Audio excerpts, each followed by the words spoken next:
오늘 하나님 말씀의 제목을 Best Dresser,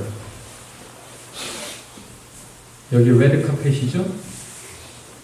누가 옷을 제일 잘 입었습니까? 한번 서로 쳐다볼까요?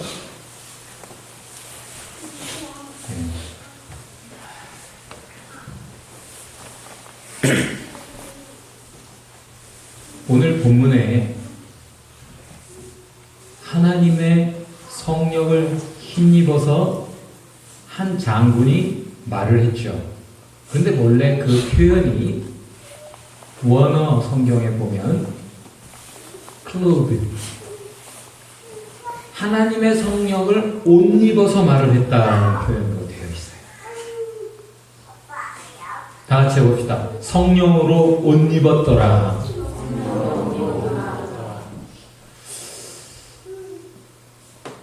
하나님이 우리가 어떤 옷을 입었나 보십니다.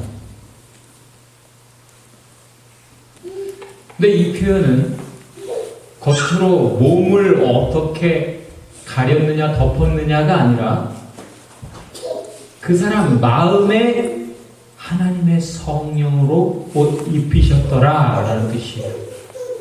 하나님이 보시는 옷은 마음의 옷이라는 말이죠.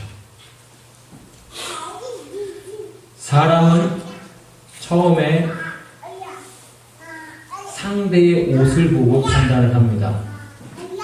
제가 권사님들을 모시고 샘퍼 하스피럴이랄지 병원에 통역을 하러 다닐 때 보면 저는 본래 편한 옷을 즐겨 입던 사람이라 어려서부터 괴한을 언제 만날지 모르니까 얼마든지 하이킥을 할 수 있는 그런 옷을 즐겨 입다 보니까 요즘 표현으로 하면 그런 옷을 뭐라고 부르죠? 후줄근한 아저씨 옷. 위안에 뭐 그냥 편한 옷을 입는 게 제 옷의 철학이었기 때문에 그렇게 입고 가면 당신이 도대체 누군데 지금 이 할머니의 건강과 관련된 대화에 당신이 이 자리에 들어와 있느냐, 당신이 관계가 어떻게 되느냐를 묻습니다. 뭐 제가 서울 사람이긴 하지만 외모로 봐서는 강원도 사람을 오해받잖아요. 그러다 보니까 옷까지 그렇게 입고 그랬다가 권사님, 아유 우리 목사님이에요. 그러면 그 사람들이 완전히 태도가 달라지죠. 그럼 마음대로 통역을 할 수 있습니다. 그런데 그런 경험을 하다 보니까 아무래도 옷을 좀 병원에 갈 때만이라도 좀 입고 가는 게 좋겠다 싶어서 자켓이라도 하나 걸치고 가면 처음부터 그들의 태도가 달라요. 여기 캐네디언 사회에서 아무리 옷을 편안하게 자유롭게 입는다 해도 법원을 드나드는 사람이랄지 오피스 잡을 가지고 좀 상대 회사를 만나는 사람이랄지 옷을 갖춰 입게 되죠. 스타벅스만 해도 성훈 형제 까만색으로 통일해라 라는 기본 룰이 있잖아요. 금요일은 제외된다 하지만 슈퍼바이저는 앞치마 색깔이 다르더라고요. 그렇게 어떤 것을 걸쳤느냐에 따라서 어느 곳에서든지 사람은 다르게 이해되고 평가, 대우받게 되는 것이죠. 사람도 그러한데 하나님도 그러하시더라. 옷 잘 입는 사람은 세 가지를 중요하게 생각하죠. 뭡니까? T, P, O. T는 time, 때에 맞게 입는 것이죠. 잠옷, 외출복, 부엌에서 입는 옷 다 다르잖아요. P는 뭐겠습니까? place, 장소에 따라. 불 속에 뛰어드는 사람은 방화복을 입어야 되죠. 한국의 열악한 소방관들의 실상이 각자의 어떤 곳은 각자가 자기 방화복이 없어서 한 벌을 가지고 몇 살 돌려 입더라, 이런 안타까운 사실들도 우리는 뉴스로 확인하게 되는데, 수영장에 가면 어떤 분은 분명히 남자예요. 남자인데 치마를 입고 다이빙을 해요. 크게 상관 안 하니까 수영장에 왔으면 수영복을 입는 것이 맞는데, 그분 구두까지 신고 화장도 진하게 해서 그렇게 수영장에서 수영하는 모습도 보게 됩니다.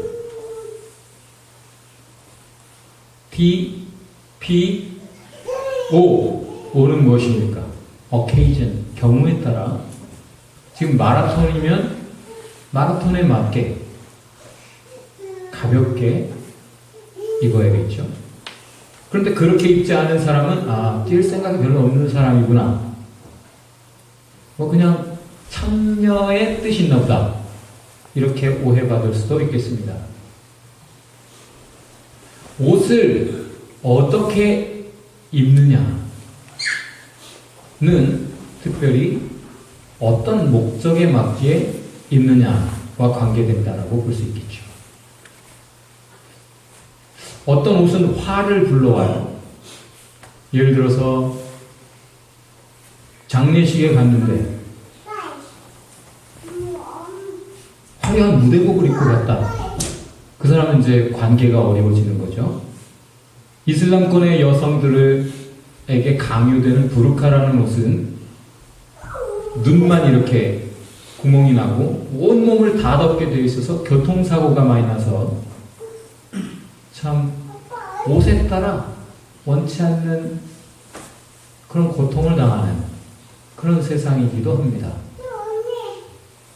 옷이 가진 힘이 있다라고 모두가 말합니다. 성공한 사람들이 성공하기를 원하시오 여러분? 그럼 옷을 잘 입으시오라고 말도 해요. 스피치에 있어서도 요즘 강조되는 것은 옷이더라고요. 벌써 옷을 어떻게 입었느냐에 따라서 사람들이 스피커, 말하는 사람에 대해 마음을 열기도 하고 닫기도 한다. 여러분이 좀 여러분의 눈높이에 맞춰보려고 나도 꽤 노력을 했죠. 청바지도 입어보고 설교하면서 티도 입어보고 내 스타일 아닌데 핏이 생명이라고 그러니까 꽉 끼는 것도 입어보고 후줄근한 옷을 다 버렸어요. 그렇게 목적에 맞춰서 열심히 노력을 하지만 참 이 겉으로 꾸미는 것에는 한계가 있고 결국은 마음에 연결되고 전달하고자 하는 것은 이 겉의 것이 그렇게 크게 결정적으로 작용하는 것은 아닌 것 같다 라는 생각을 하게 됩니다. 첫인상이 중요해서 처음부터 딱 마음을 닫아버리는 사람이 어쩔 수 없지만 결과적으로는 지혜가 있는 사람이라면 그 사람이 거짓말을 하고 있어도 그 사람이 지금 하고 있는 말이 내가 귀담아 들을 말인가? 그냥 흘려들어야 될 말인가 생각할 겁니다. 성경에서 하나님은 너희들 옷 좀 입어라 라고 말씀하시죠. 그리고 헐벗은 자들을 좀 입혀라 라고도 말씀하십니다. 그런데 한기리와 똑같은 이름을 가졌던 한스 크리스찬 안델센, 그 사람의 벌거벗은 임금님이라고 하는 그 이야기에 보면 그저 자기를 어떻게 치장할 것인가, 그래서 다른 사람이 입은 것에 대해서 내가 소신있게 말도 못하고 그렇게 말을 했을 경우 자기에게 불이익이 올까봐 벌거벗은 임금님을 보고도 바른 말을 하지 못하는, 오히려 어린아이 하나가 바른 말을 하는 그런 경우를 우리에게 들려주기도 하죠. 오늘 본문에서 다윗이라고 하는 사람은 자기에게 다가온 사람들을 겉모습 봐가지고는 분명히 파악할 수가 없었어요. 이 사람들이 내 편인지, 날 죽이러 온 사람들인지. 왜냐하면 더군다나 자기를 그렇게 미워하던 사울 왕의 relative, 친척이란 말입니다. 베냐민 사람들이 이제 왕을 돕겠다 하고 유능한 장수들이 오긴 했는데 그들이 정말로 자기에게 힘이 되기 위해 온 사람들인지 아니면 거짓된 소문을 잘못 듣고 다윗이 죽인 거야 사울 왕.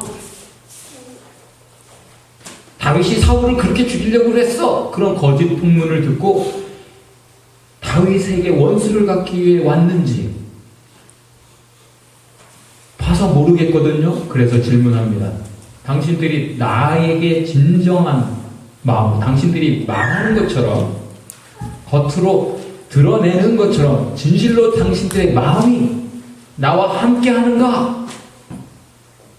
그것이 아니라면 하나님께서는 여러분의 속을 꿰뚫어 보실 터이니 하나님께서 여러분을 벌하시기를 바란다.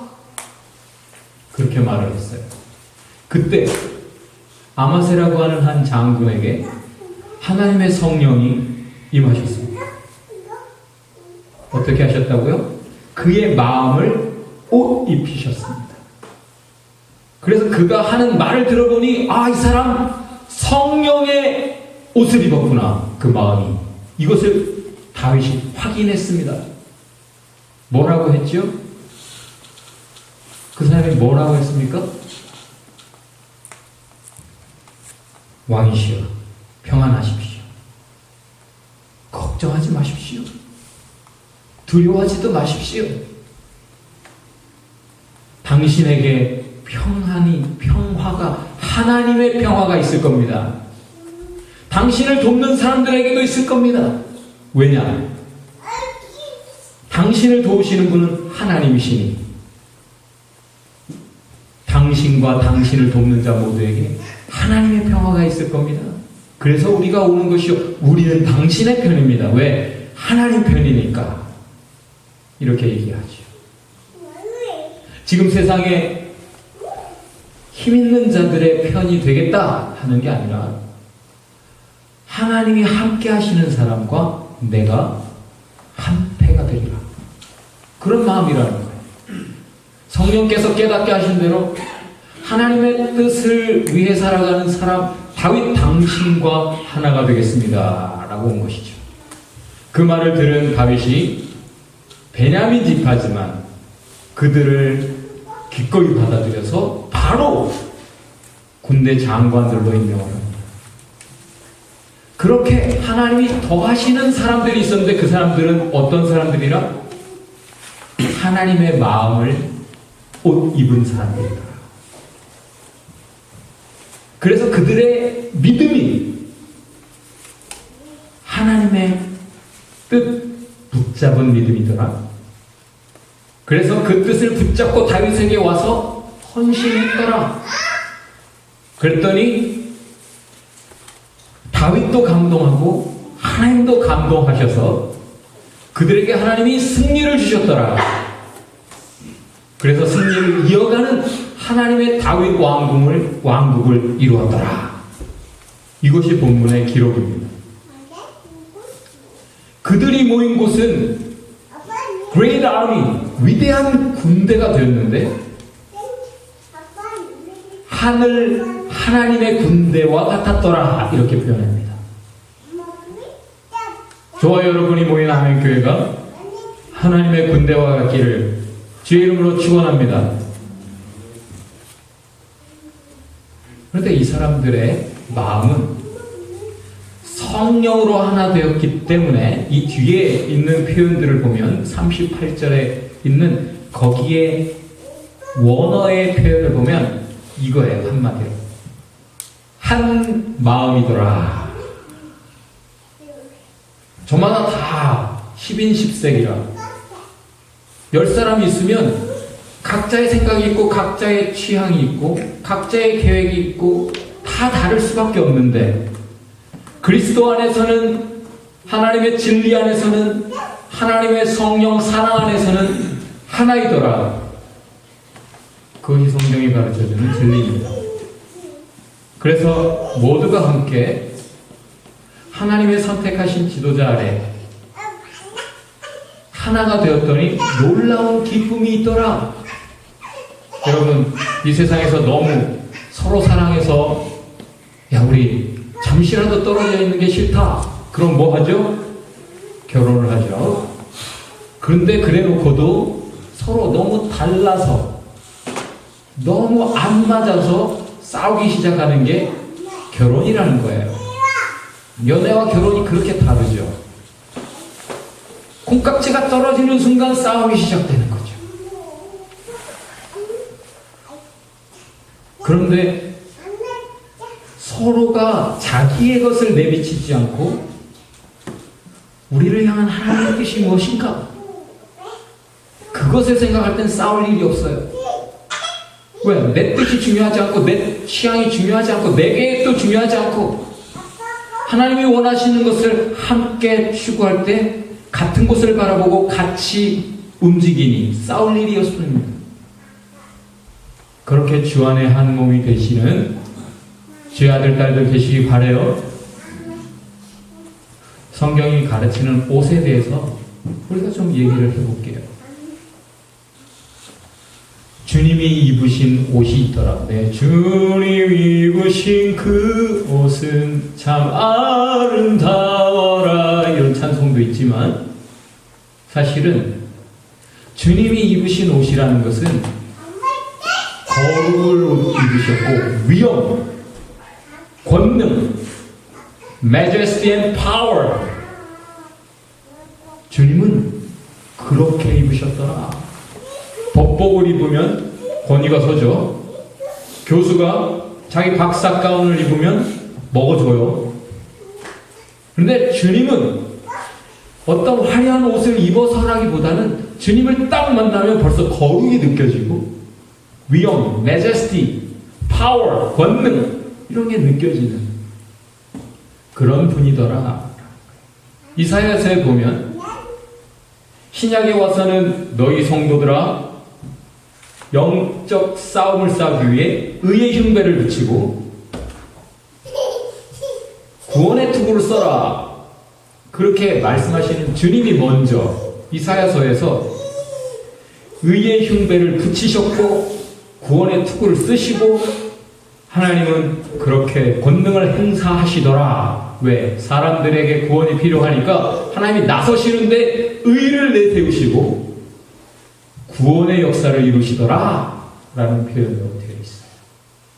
주님은 그렇게 입으시고 그런 목적에 따라 그렇게 역사하시더라. 다 같이 해봅시다. 주님이 입히십니다. 옆에 분에게 주님이 입혀주십니다. 주님은 자신만 입으시는 분이 아니라 또한 우리에게 입혀주시는 분인데 아담과 하와가 처음에는 벌거벗었어요.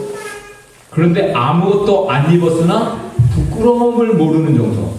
무슨 말일까요? 갓난아기와 같아서 전혀 더러운 생각이나 그런 거 없이 하나님의 뜻에 충실한 삶을 지향하면서 부끄러울 일이 없었던 거죠. 그런데 죄를 짓자 부끄러워졌을 때 스스로 가립니다. 그때 하나님이 그들을 입히시죠. 가죽 옷을 지어 그들을 입히셨습니다. 사사기서에 보면 기드온이라는 용사를 입히셨어요. 성령으로 권능으로. 그래서 그때 기드온이 용사로 일어나서 민족을 구원합니다. 오순절 때 성령으로 입히셨죠, 모두를. 그렇게 하나님의 제자들이 탄생합니다. 집 떠나 멀리 방황하다가 돌아온 탕자, the prodigal son. 돌아왔을 때 아버지가 말을 합니다. 빨리 가서 the best robe, 제일 좋은 옷을 꺼내다가 내 아들 입혀라. 지금 돼지랑 구르다가 왔어요. 한두 해도 아니고 노숙자의 삶을 아주 오래 살다 왔으니 가까이 가기도 참 힘든 악취가 가득 풍겼을 텐데 더럽다 하지 않고 가서 얼싸안고 키스를 해대고 아버지의 사랑입니다.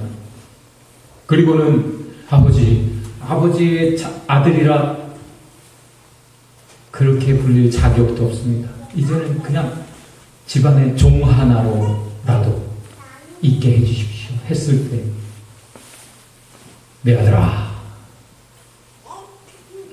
기뻐하시기만 하죠. 그리고 가장 좋은 아들의 옷을 다시 입혀주십니다. 다 같이 해봅시다. 그래도 마음대로 하더라. 다시 그래도 마음대로 하더라. 하나님은 이런 분이신데 하나님의 자녀답게 그렇게 잘 입혀주는 옷을 입어야 입고 거기에 맞는 삶을 살아야 마땅한데 인간은 그래도 마음대로 하더라. 예수님의 말씀에 야, 저 왕궁에 가면 사치스러운 옷을 입은 그 사람들 있잖아. 너희들이 옷 잘 입은 사람, 깨끗하고 잘 나가는 사람들을 찾아갔다면 이 광야로 올 것이 아니라 거리로 갔겠지. 근데 세례요한 노숙자 같은 세례요한 보러 오히려 오고 목수 출신 예수를 보러 오고 그렇게 하는 이유, 너희에게 뭔가 이유가 있겠지? 자기 제자들에게 예수님이 이렇게 말씀하셨어요. Not two tunics. 두 벌 옷도 입지 마. 두 개 있으면 하나 남 줘버려. 제자라면 말이야, 사치스럽게 남이 헐벗고 굶주리든 말든 그렇게 사는 것이 아니라 내가 두 개 있으면 남 하나 주는 거야. 제자라면서 두 개 껴입고 있는 건 제자가 아니야. 줘서 입는 거 말고요. 그렇게 말씀하셨어요. 선지자 학계를 통해서는 이렇게 말씀하세요. 야, 너희가 입었는데 안 입은 것 같지? 춥지? 심었는데 안 나지? 열심히 수고했는데 결실이 없지? 이유가 있잖아? 이기적이라 그래. 이기적이라. 그렇게 말씀하셨어요. 그런 인간들이 나중에는 예수님을 십자가에 못 박을 때 마음대로 벗겼다가 마음대로 입혔다가 그런 짓까지 하죠. 하나님도 마음대로 벗기고 입히는 게 인간이에요. 그래도 그런 못된 인간들에게 하나님 이렇게 말씀하십니다. 다 같이 해봅시다. 옷 걱정 말아라. 왜냐? 야, 들에 백합화도 입히고 새도 입히고 인간이 아무리 멋있게 입어봐라 들에 백합화보다 더 이쁜 옷 없다.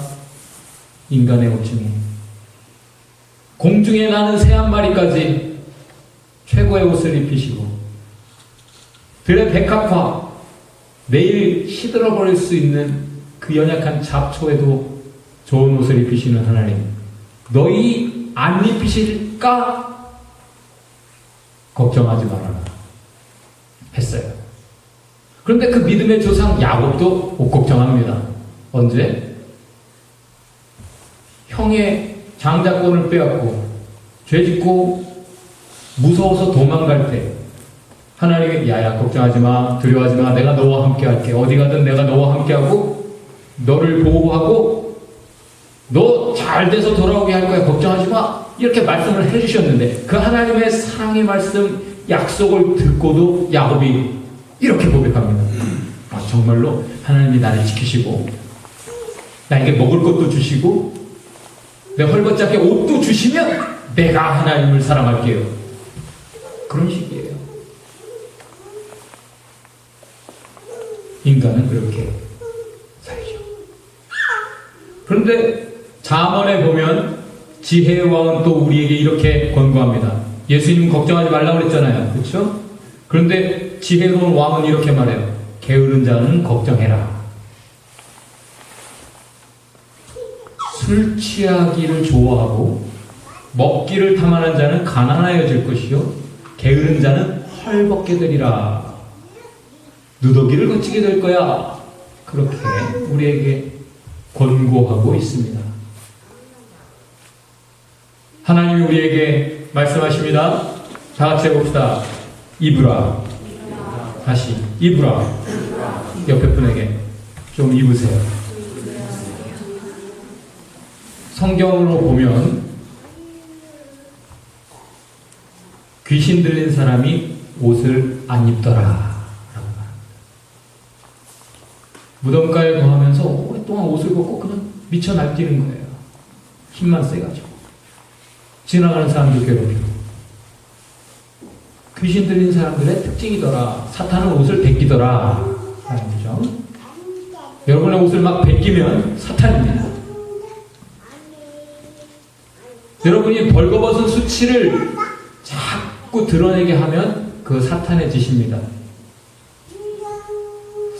그래서 계시록에서는 교회에게 이렇게 말씀하세요. 좀 제발 나에게로 와서 내가 주는 금을 가지고 가서 옷 좀 사입어라. 교회요? 지금 개독교 소리 듣는 교회요? 부끄럽지 않느냐? 나에게 와서 너희 수치를 가리는 부끄러움을 덮어주는 옷을 좀 사입어라. 옷 좀 입어라. 에베소서에서 바울은 이렇게 얘기합니다. 너희가 마음부터 새로워져야 진정 아름다운 옷을 입게 될 거야.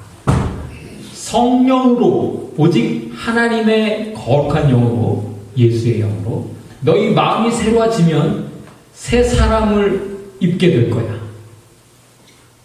2014년도와 다른 2015년도를 꿈꾸십니까? 더 훌륭한 내일을 기대하십니까? 기도하십니까? 그렇다면 마음부터 성령으로 새로워져서 새 사람이 되어라. 그러면 의를 입게 되겠고 거룩을 입게 될 거야.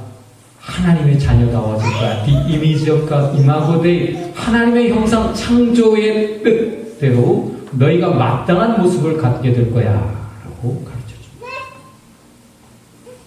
또 이렇게 말합니다. 너희는 지금 전쟁터에 있어. 그러니 armor of God, full armor of God. 하나님의 전신갑을 입어라. 투구도 필요하고 방탄복도 필요하고 몸 전체를 다 보호할 수 있는 하나님의 전신갑주를 입어야 된다. 왜? 악한 마귀가 아주 음모를 꾸미고 악한 계획 속에서 너희를 계속 공략하거든. 그냥 싸워서 버텨낼 인간이 없다. 그리고는 로마서에서는 이렇게 말합니다. 빛의 갑옷을 입어라. 그리고 계시록에서는 하늘의 군대, 예수님을 진정 따르는 영적 싸움을 싸우는 믿음의 사람들은 예수님처럼 희고 깨끗한 세마포 옷을 입었더라. 세마포 옷은 누가 입는 옷이죠? 레는 제사장들, 레위인들, 예배자들, 하나님을 섬기는 자들이 입는 옷인데 전쟁을 나가는 하나님의 군대가 입은 옷이 다 예배자들의 옷이더라. 무슨 말입니까? 구약시대에도 하나님이 입히시는 옷은, 특별히 하나님을 섬기는 사람들에게 입히신 옷은 깨끗한 세마포입니다. 모든 믿음의 사람들이 다 제사장처럼 레위인들처럼 예배자의 옷을 입었더라. 전쟁을 나갈 때, 전쟁 나갈 때 싸우기에 우리가 이기기 위해 입어야 되는 옷은 무슨 옷이다? 예배자의 옷이다. 예배자들을 입히시고 예배자들이 이기게 하시는 거죠. 예배자들을 보호하시고. 그래서 나중에는 보다 분명하게 말합니다. 예수를 입어라. 너희가 이제는 십자가에서 죽었잖아. 이제는 너희가 살아있지 말고 예수가 너희에게서 보여야 된다. 순모를 보면 예수가 보여야 돼. 예수를 입어라. 어떤 혼인잔치가 열렸습니다. 초대받은 귀족들이 왕이 불렀는데도, 왕자의 결혼식인데도 안 오는 거예요. 잔뜩 준비 잘 해놨는데 왕을 개무시하고 몇 번이나 초대장을 보냈는데도 안 와버렸어요. 오히려 보낸 종들을 능욕을 했어요. 그때 종들을 보내 아무나 다 데리고 와라 해서 길 가던 사람들까지 다 데리고 왔어요. 오겠다고 하는 사람은 다 데리고 왔습니다. 자격 없는 사람들. 왕이 들어와 보니까 과연 선한 사람도 있고 악한 사람도 있더라. 그렇지만 그거 가지고 뭐라 하지 않습니다. 사실 우리가 선하면 얼마나 선하고 악하면 얼마나 악하겠어요? 그런가요? 사실은 다 똑같은 자격 없는 자들이라는 뜻이에요. 하나님의 잔치, 혼인잔치, 천국에 들어갈 수 없는 자들인데 다 초대했습니다. 그럼 우리는 예복만 준비해서 가면 돼요. 예복이라고 그래야 깨끗하게 입고 가는 게 예복이죠. 결혼식이니까. 그런데 들어온 사람들 중에 예복을 입지 않은 사람이 있더라. 그 사람은 지금 뭐 어때? 그냥 먹으러 가는 거지. 내가 뭐 혼인이고 뭐고 그게 뭐 중요해? 의미가 지금 자기가 어떤 자리에 은혜로 가게 되었는지, 최소한 씻고 가야 된다라는 씻으려고 하는 그런 것도 없어서 그는 악하다 소리를 듣고 초대받아 들어갔던 그 자리에서도 쫓겨나고 맙니다. 여기 혼인 잔치에 들어가는 예복이 뭘 의미하겠습니까? 내가 지금 이 자리에 와 있으니 은혜요. 회개하면 이전에 어떻게 살았던지 하나님이 나를 받아주시고 하나님의 것으로 먹이시고 잔치에 참여하게 해주신다 라는 이 진리, 이것을 무시한 것이죠. 그러나 이 진리를 알고 이런 믿음으로 그 잔치에 참여하는 사람들은 영원한 옷을 입히신다. 지금 죽을 몸을 입고 있잖아요, 우리가. 그런데 죽을 것이 죽지 않을 것으로 불멸의 옷을 입게 된다. 영원한 생명을 입게 된다. 그러면 죽음이 삼키워진다. 죽음을 삼키는 생명의 옷을 입어라. 그것이 하나님 우리에게 입혀주시는 옷이다. 진시황이 그렇게 원했던 불로장생, 그것과 비교도 할 수 없는, 그것이 감히 명함을 내밀 수 없는 영원한 생명, 하나님의 자녀로서의 온전한 평안과 행복을 누리는, 그것이 약속되어 있는 것이죠. 급기야 골로새서에서 이렇게 말합니다. 우리에게 거룩하고 사랑스러운 성품으로 옷을 입어라. 우리가 입어야 되는 옷은 결국은 성품의 옷이라는 거예요. 하나님의 자녀된 성품. 아마세가 말을 할 때 그 말을 들은 사람이 다윗이 살아납니다. 누구의 말을 들었을 때 그 사람의 말이 하나님의 진리를 담고 있고 하나님의 사랑을 담고 있고, 그러면 그 본인도 살고 듣는 사람도 살리는 것이죠. 여러분, 하나님의 옷을 입기를 원하십니까? 입고자 하는 자 입히리라 하나님이 약속하셨어요. 하나님이 약속하셨습니다. 제가 랭리에서 공부를 할 때 한 10년 전이죠. 10여 년 전에 누군가의 이사를 돕기 위해 랭리에서는 가장 럭셔리했던 3층짜리 아파트 2층에 짐을 올려다 놓고 엘리베이터를 타고 딱 내려왔어요. 그 엘리베이터 딱 열어서 딱 나오는데 저기 앞에 내가 잘 아는 어떤 분이 아주머니가 50 정도